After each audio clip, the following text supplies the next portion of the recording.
Alright. Hey everyone, welcome to another trombone lesson. In this lesson, we're going to be going over some of the sharp scales, G, D, and A, which are not going to be used as often in concert band, but if you're going to be in orchestra, or are going to play some more upper level pieces, then you're going to need to know these scales. I've never really understood the weird stigma behind sharp scales in particularly high school. Like, people always seem to have difficulty with sharp scales, but a sharp is literally just the opposite of a flat. Like, if you think about it, G flat is F sharp, and D flat is C sharp, and A flat is G sharp. So, you know the notes, you just don't read them that way very often. But the one thing that comes with sharp scales is more uses of seventh position. So, we will be using seventh position in some of these scales, so keep that in mind. So just like the last couple times, you'll keep the same formula. I'll play through the scale twice, and in a way to keep this a little shorter and not continuously just do it over the same thing over and over again, I'm only gonna go up on the slow. When I'm playing it slower, I'm only gonna go up to the top. I'm not gonna come back down. I'm only gonna do that when I'm playing it at the faster tempo. So let's start with the G scale. So you're going to start on G in fourth position, then A, then B,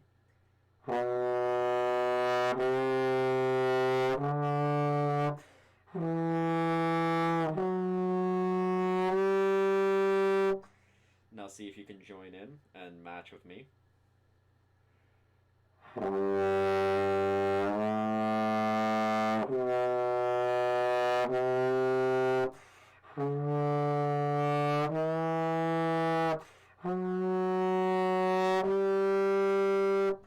Now let's try to speed it up a little bit. See if I can do it.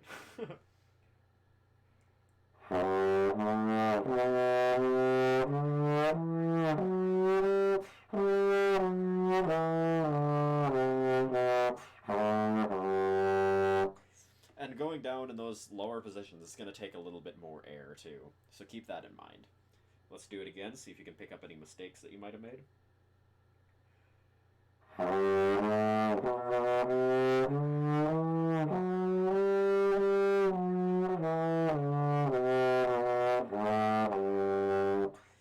Really make sure you flick it out there to seventh position, because otherwise you're going to get a something like that if you don't really bring it out there quick. Next is D scale. So D scale is going to add the C sharp along with the F sharp that we had in G. So we're progressively going to add one more sharp, because that's how the circle of fifths works. As you go farther on the flat side, you add one more flat every time. As you go farther on the sharp side, you add one more sharp every time. So this time we're going to add C sharp into the mix, which, like I said before, is the same position as D flat. So let's start on D. I'll go slow first. Then E. Then F sharp.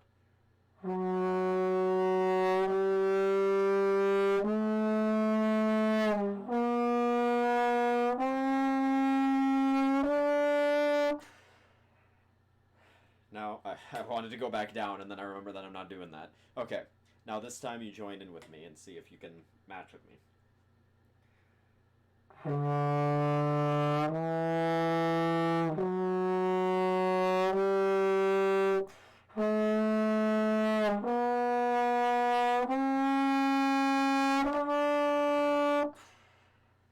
Now let's play it at a faster tempo.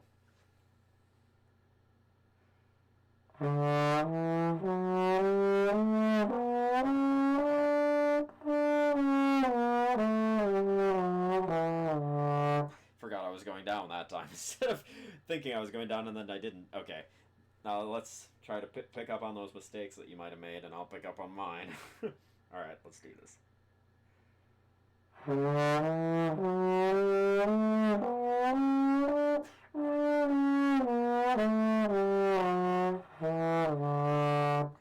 almost missed the E there. Oh, oops.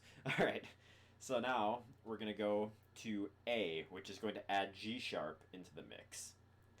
So we had F sharp first, then we added C sharp, and now we add G sharp.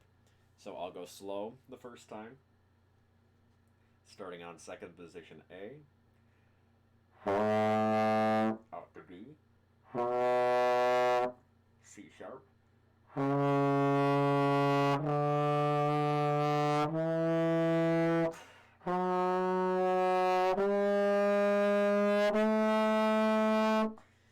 now let's play it together at that slow tempo.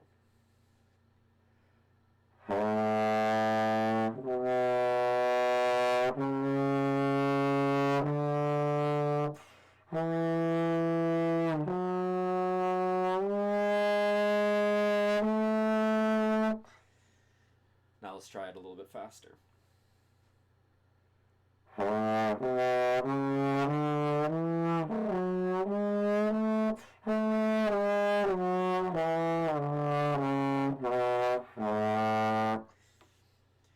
Cool.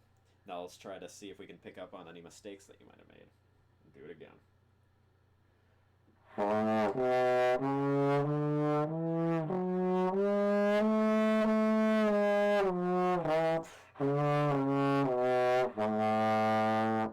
Cool. So that was those three major scales.